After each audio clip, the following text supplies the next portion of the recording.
Hey, what's up, church? How are you today? I have this beautiful day to sit here and bring you the message that we would tonight at WOW, and I want you to sit here and listen for a second. It's silence. Do you hear it? There's no wind today. In spring in Kansas, and we get a day of no wind. You want to talk about a blessing this is? Church, I want to ask you, how are you? How is your health? And no, I don't mean your physical health. You see, that's easy to measure. Physical health, you can feel your joints start to ache. You can start to feel the cough, the sneeze. You can start to feel run down. You can start to feel when you're getting sick, and you can start to feel when you're getting better. All of those things begin to go away. I want to ask you, how is your spiritual health? How are you doing in this time of chaos, in this time of uncertainty? Has your faith grown? Have you found yourself pouring into it, or have you found yourself asking more questions and not getting very many answers? Church, I just want to let you know, if that's you, it's okay to ask questions. It's okay to seek out answers as long as you're seeking. Church, I just want to encourage you to stay spiritually healthy in this time of uncertainty. I want you to take a moment and just breathe in. Just relax. You see, that's where spiritual health starts. It starts by relaxing and finding rest in God. As I went through this week, I began to wonder what it is that we should talk about today. What is it that's important to talk about right now? Not that things are never important to talk about in any certain situation, and not that this particular thing is never important to talk about in this situation. I just think that what we're going to talk about can be vital in this situation. It can be something that we get a chance to work on when we don't normally get to do that. I want to ask yourself, have you switched your perspective a little bit and thought about the time that you've been given as a gift? Now, I know while the situation is not good, while we would rather this not happen, the truth of the matter is we are all of a sudden blessed with this time. And again, don't downplay anything that's going on in the world. But we have this gift in front of us of time, and sometimes, for a lot of times, for most of us, this is a gift we haven't received very often. And so the question then becomes, what do we do with it? What do we do with this time? I had this conversation with you last week that it's important in this time to hold out hope. Hold out onto a vision. I talked with my high schoolers, the last time I talked with them live, we talked about using this time productively and to work on something that we may not have worked on for a while, to learn a new skill. And I think today's conversation can do both. I want to talk about relationships. And I want to begin by asking you, when is the last time you worked on your relationship? Not when was the last time you were in a relationship, but when is the last time you actually worked on it? You see, there's a difference between being in a relationship and working on a relationship. If you're in a relationship, it's just simply existing. It's simply being in the same place at the same time. But if you are working on your relationship, it means you're putting effort into it. It means you're doing things that you haven't done before in order to get better within that relationship. And I'm talking about parenting, I'm talking about significant others, spouses, whatever it may be for you. I'm asking you, when is the last time that you've truly poured into the relationship and been open to new things within that relationship? I know for many of us, the answer is probably a very long time, if ever. You know, I think newlyweds may be very good at this. I think people dating may be very good at this, but if you've been married for a while, if you've been in the same relationship for a while, I don't necessarily think that we are. And if you are, great, speak words of wisdom into our lives. I want to dig into the scriptures and to see what they say about what these relationships should look like. But I want to give you just some context to this, and I want to set a parameter in place. Because oftentimes when we find things in Scriptures and we talk about the three words we're going to talk about within the Scriptures, we have a tendency to stray away from some of them, all of them, one of them. And so I heard a quote this week by one of my favorite pastors, Pastor Francis Chan, and he said, if I ever find that I'm in disagreement with the Scriptures, I have to assume that I'm wrong. And it doesn't mean that you assume that you're wrong and then move on and just be okay with being wrong or being okay with agreeing to disagree. It's assuming that my way of thinking needs to change to what this book actually says.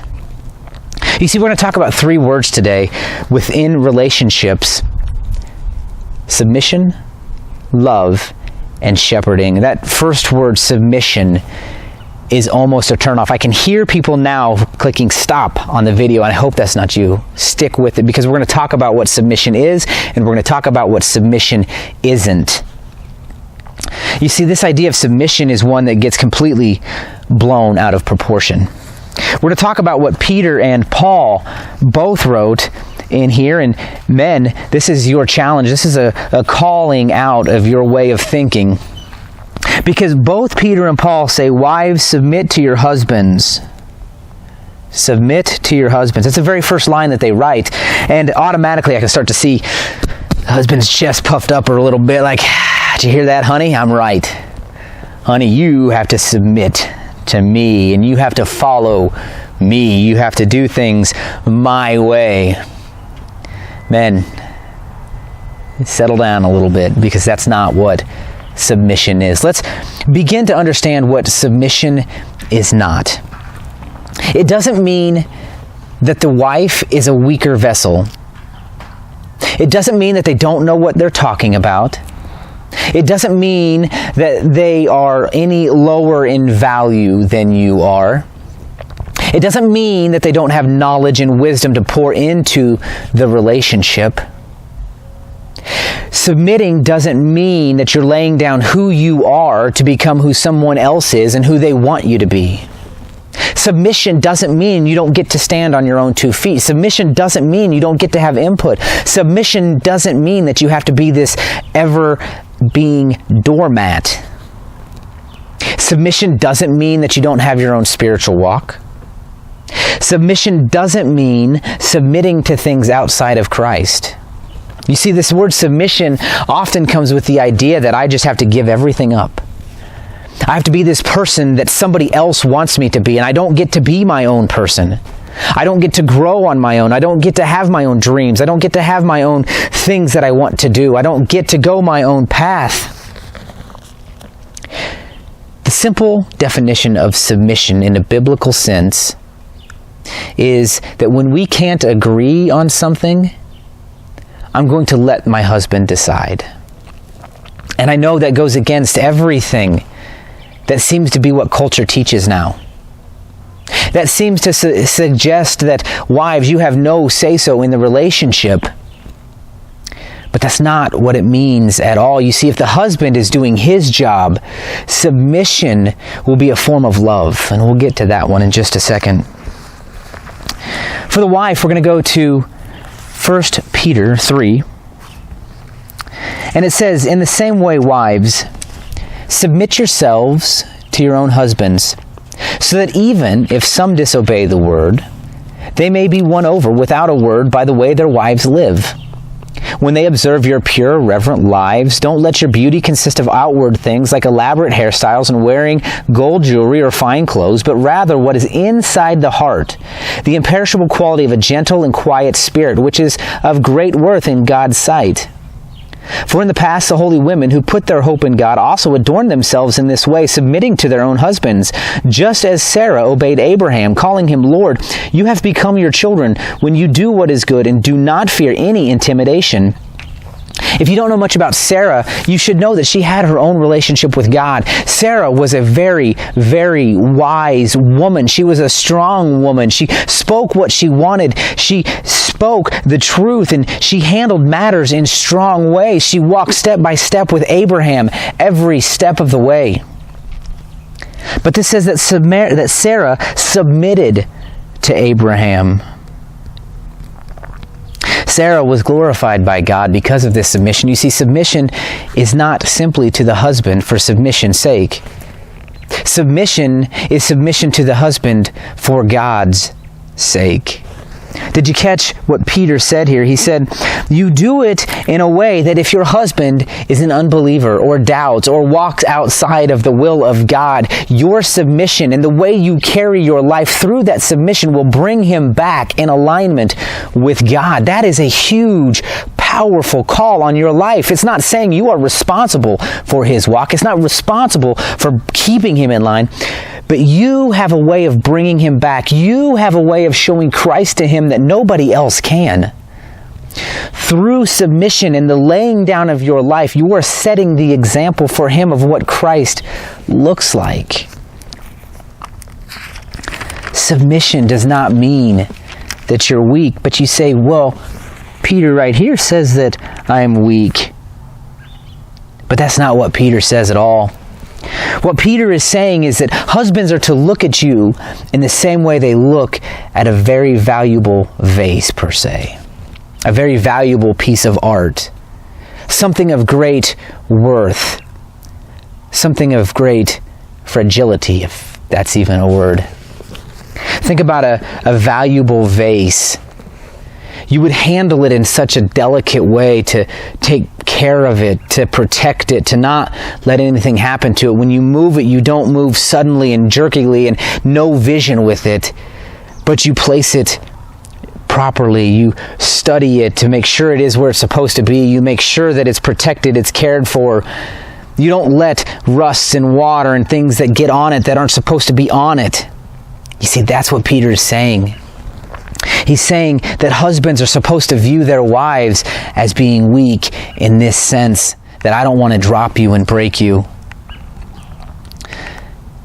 Submission, it's a difficult concept if we look at it wrong. But wives, you're not to be a doormat. Wives, you have value within the relationship. Wives, you are important in the relationship. The man cannot do this without you. Husbands, love your wife. Colossians 3 says, husbands, love your wives and don't be bitter towards them. Paul goes on to write in the book of Ephesians chapter 5, husbands, he has a whole long list of things that you are supposed to do. Husbands, he says this. He says, husbands, love your wives, just as Christ loved the church and gave himself for her to make her holy, cleaning her with the washing of the water by the word. He did this to present the church to himself in splendor, without spot or wrinkle or anything like that, but holy and blameless. In the same way, husbands are to love their wives as their own bodies. He who loves his wife loves himself. For no one ever hates his own flesh, but provides and cares for it, just as Christ does for the church, since we are members of the body. You see, Christ lays the standard of what love looks like for the husbands. You see, while husbands get their chest puffed up when they hear that word submission, Christ has a tendency to bring them back down to earth by saying, you need to love your wife the way that I loved the church. The question then becomes, how did Christ love the church? We look at Christ and he was not a dictator over the church. He didn't come in and he say, my way or the highway. He didn't come down there beating heads, beating skulls, and expecting the people just to bow down to him. Christ loved the church sacrificially. He laid down his life for them. Do we ever see Christ prioritize himself over the church? No. We see him go down to the weakest. We don't see him build himself up. We see him heal the sick. We see him provide for the hungry.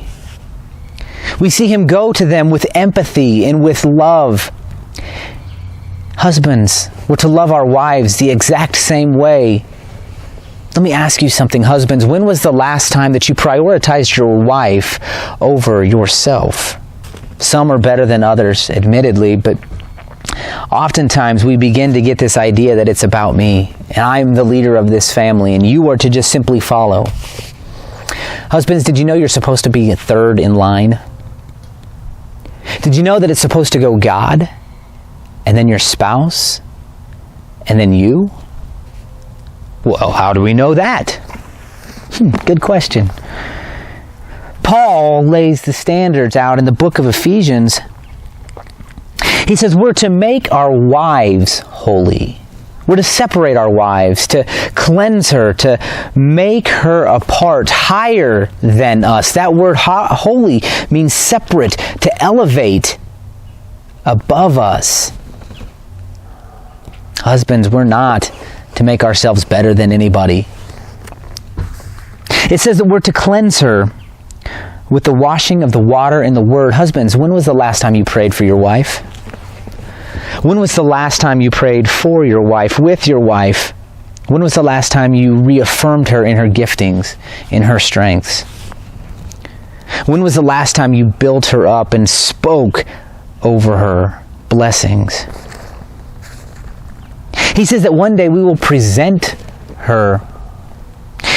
Verse 27 says he did this to present the church to himself in splendor. Husbands, let me ask you, if you were to take the parts of your wife that you've poured into, that you've prayed over, that you've built up, and you presented those parts, what would that look like? Would you be proud of this presentation? Or would you try to hide it? You see, when we have a presentation at work, we study it, we research it, we take time planning it and writing it and practicing it. The presentation is the final product. It's the work that comes before it that makes the presentation. That's what builds up the presentation and either makes you get that raise, makes you get that promotion, makes you get that job, whatever it may be. It's the work that goes for it. If we're to present our wives, what does the work beforehand look like?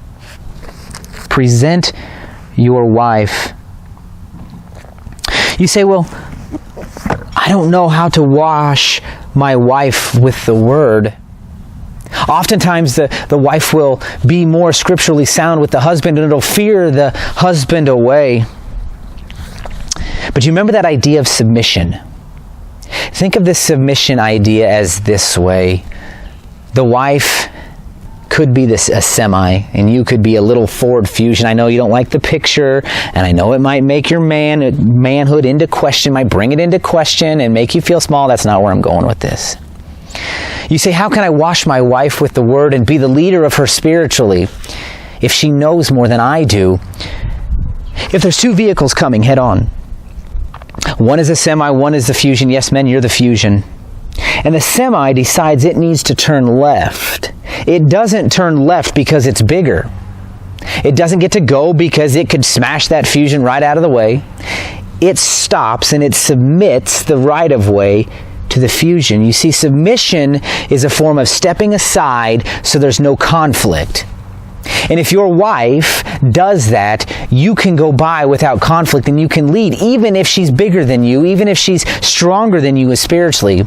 Maybe she's more opinionated than you. Maybe she has more wisdom in you. She is still relying on you to lead. Loving means that sometimes, just sometimes, maybe many times, my wife knows more than I do. And while I think we need to do something, I'm going to trust her wisdom and lead her in the direction that she thinks we need to go.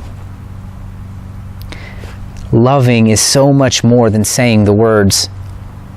Loving is an action. It's a verb.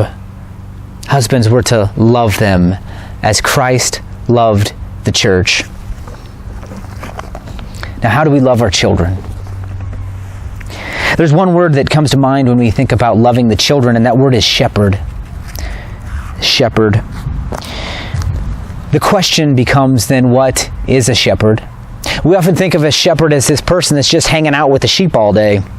We think of the shepherd as this smelly person that nobody wants to be around, so they get kicked out to the field, and that's the way they made their money. But the shepherding is so much more than that. The shepherd was responsible for leading the sheep. When it was time to leave the pasture and go to protection or go to water, the shepherd was the one responsible for gathering the sheep and leading them in the proper direction.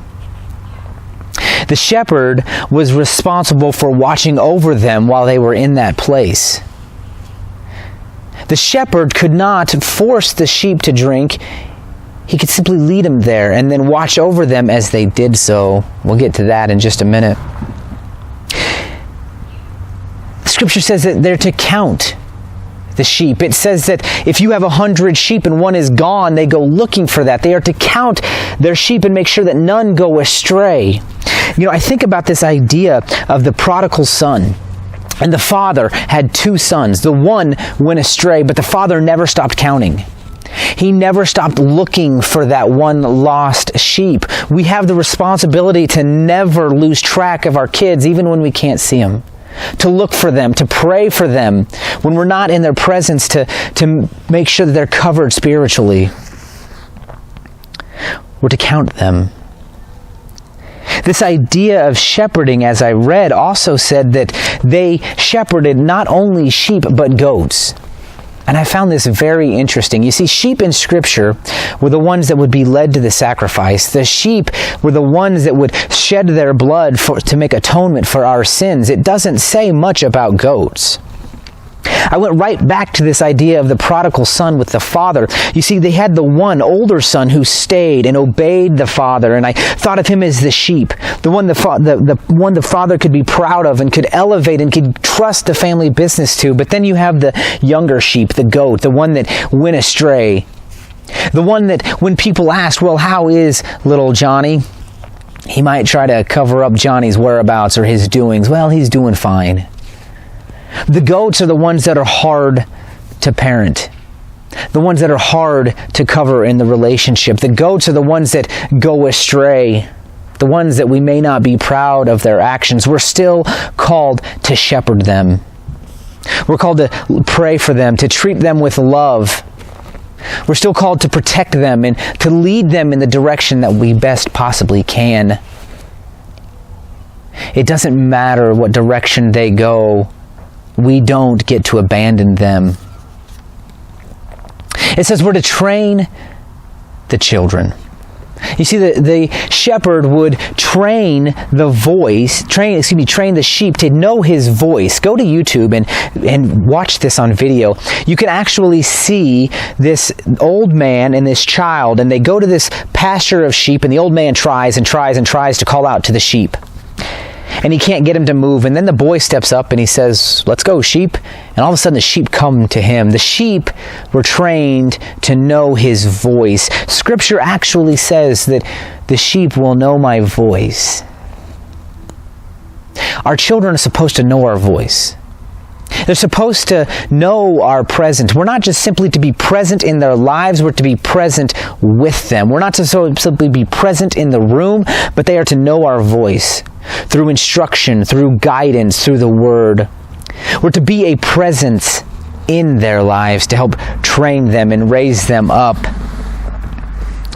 You think of this idea of training a child and you think that is a lot of work. I think of all the times that you invite a child to come help you with something and how many times you have to start over, how many times you have to repeat yourself. Maybe you have to go buy more parts or more flour or more chocolate chips or whatever it may be because the child is helping you and they can't quite get it right, but that's a part of the training. That's what we're called to do. We're called to pour into them.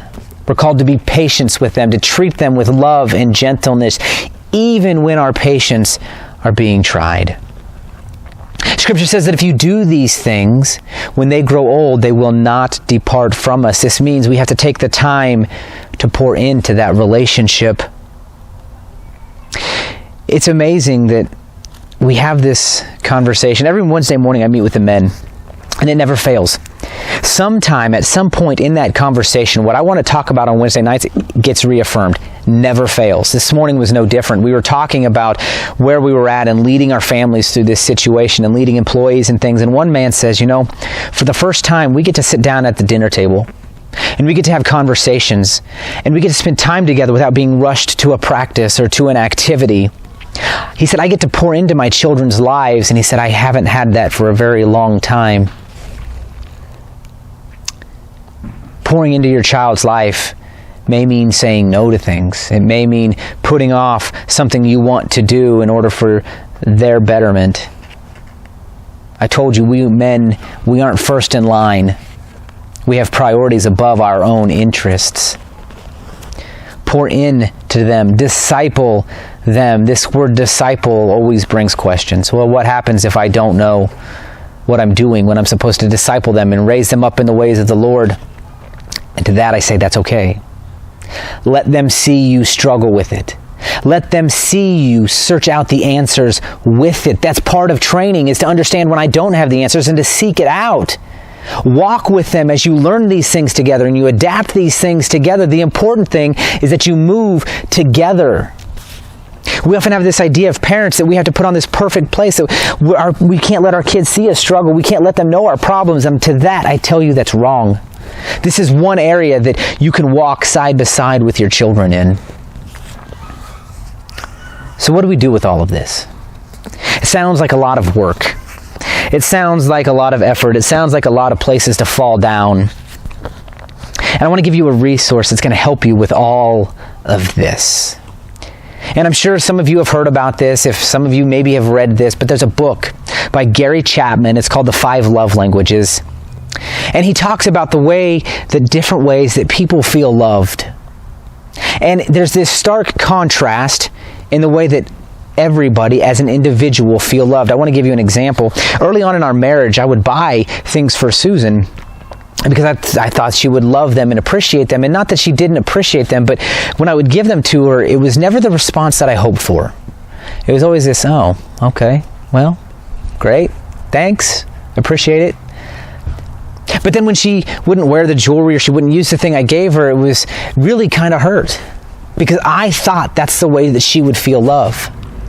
But what I learned after reading this book is that she needed to be reaffirmed. She needed physical touch.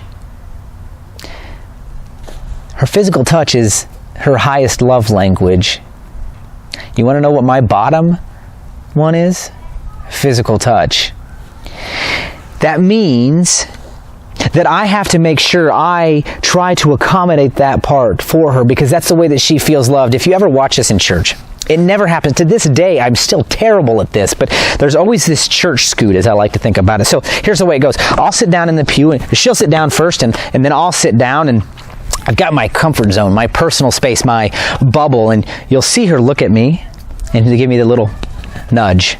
And so I'll scoot over a minute, but it's never quite enough, and so she gives me the signal.